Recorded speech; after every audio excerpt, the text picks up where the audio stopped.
역시 대통령은 하늘이 점지해준다고 이재명 대표에게 또 천운이 따르는 것 같습니다.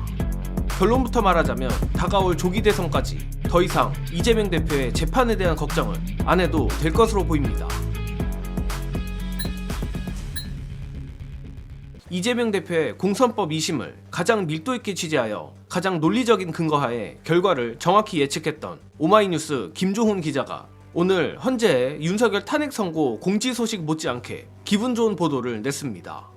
바로 앞에서도 말했듯이 다가올 조기 대선까지 더 이상 이재명 대표의 재판에 대해 걱정하지 않아도 된다는 것인데, 보도에 따르면 이재명 대표가 받고 있는 재판 중 타임라인상 선고가 가장 빠른 위중교사 2심의 결심 공판이 6월 3일로 잡혔다는 소식입니다. 또한 2심 재판부는 선고기일은 변론 종결할 때 정하겠다며 판결일을 지정하지는 않았다고 하는데, 눈치가 빠른 분들은 이미 감이 오셨겠지만 바로 이 6월 3일이라는 날짜가 핵심입니다. 헌재가 탄핵 선고일로 예고한 4월 4일에 윤석열이 파면된다면 헌법상 대통령이 거리가 되었기에 60일 이내에 조기 대선이 치러져야 합니다. 즉 헌법에 따라 조기 대선일은 아무리 늦어도 6월 3일을 넘을 수 없고, 이재명 대표의 위중교사 2심 결심 공판 역시 6월 3일로 예정되었기에 이재명 대표가 대통령이 당선되면 위중교사 2심 선고는 사실상 5년 동안 내려지지 않게 되는 것입니다. 사실 제가 보기엔 이재명 대표의 대선 출마가 거의 확실시되는 상황이라 조기 대선일이 확정되면 오히려 결심 공판이 6월 3일 뒤로 밀릴 가능성이 더 높다고 생각하는데, 아무튼 분명한 것은 선고는 대선 전에 절대 나올 수 없다는 것입니다. 이로써 이미 공선법 2심 무죄로 날개를 단 이재명 대표가 그나마 여지라도 남아있던 위중교사 2심 족쇄까지 풀어버렸고, 뿐만 아니라 재판의 내용도 검찰 측에 절망적으로 변해가는 상황입니다. 바로 이재명 대표를 위해 위증을 했다고 자백을 한 김진성 씨가 항소심에서 입장을 바꾼 것인데, 김진성 씨 측은 지난 3월 11일 열린 항소심 1차 준비기일에서 김진성은 자백하지 않았다는 취지로 변론을 했고, 오늘 열린 2차 준비기일에서는 지금까지 검찰의 위증이라 자백했던 증언 6가지 모두 자백이 아니라는 입장을 낸 것입니다. 재밌게도 김종훈 기자에 따르면 이 순간 맞은편에 앉아있던 검사들의 표정이 어두워졌다고 합니다. 자, 정말 서두에 말한 것처럼 이재명 대표가 극한 고난을 이겨내니 결국 천운이 따르는 것 같습니다. 특히 헌재의 선고가 4월 4일이 아니라 일주일만 더 늦게 혹은 4월 18일 이후로 늦춰졌다면 대선 전에 이재명 대표의 위중교사 2심 선고까지 걱정을 해야 했던 상황이라 더욱 가슴을 쓸어내리는 부분입니다.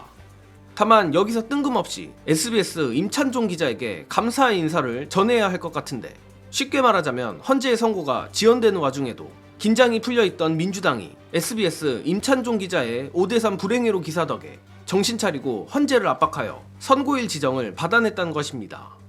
관련해 김용민 의원이 이제서야 밝히는 최근까지도 상황인식이 처참했던 민주당 내부 상황, 영상으로 보시고 이어가겠습니다. 좀 많은 분들이 걱정했어요. 사실 다음 주로 넘겨지나 아니면 진짜 18일까지 이놈들 끌으려고 하나? 금요일 선고를 예상을 했었습니까? 그러니까 결론적으로는 이번 주 금요일 선고 가능성이 가장 높다라는 저희는 추측은 하고 그런 정보들이 많이 들어오고는 있었어요. 네. 그런데 우리가 이번 주 금요일 선고를 전제로 하다 보면 또 풀어져 버리고 네. 아무 긴장감도 못 돌리고 그냥 이러고 있을 것 같아서 이번 주 선고 없다라는 걸 전제로 그걸 이제 적극적으로 이제 끌어올리기 시작했죠. 그런데 오늘 선고기일이 다행히 나서 좀 정리가 된 것 같아요. 하지만 이제 원내 기준으로는 한 달 전부터 저희는 이 우려를 계속 얘기를 했어요. 이 리스크 관리해야 된다. 왜냐하면 윤석열 스타일이 그렇거든요. 최대한 시간 끌기, 그리고 시간 끌다 보면 나중에 결론을 바꾸기, 이게 윤석열 스타일이거든요. 그래서 이번에도 그 전략 쓴다. 사실은 최상목 탄핵하고 마은혁 재판관 임명하고 이런 것들을 진작부터 계속 추진했는데 당내에서는 이제 긴장도가 전혀 없었어요. 아이 뭐 어차피 8대0 끝났는데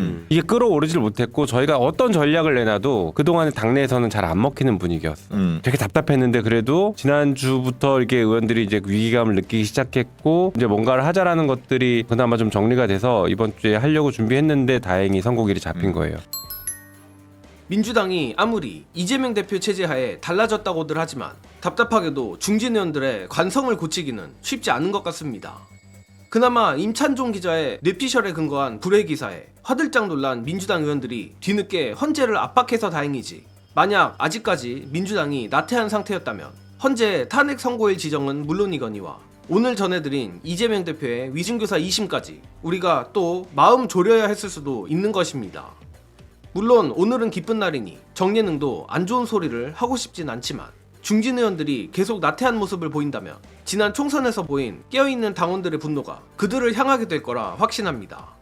또한 마무리로 이번 대선에도 지난 대선 때 수박들처럼 의도적 나태함을 보이는 의원들이 있다면 우리 민주시민들이 호되게 꾸짖어 주시길 부탁드립니다. 이번 소식은 여기서 마치겠습니다. 시청해주신 여러분 감사합니다.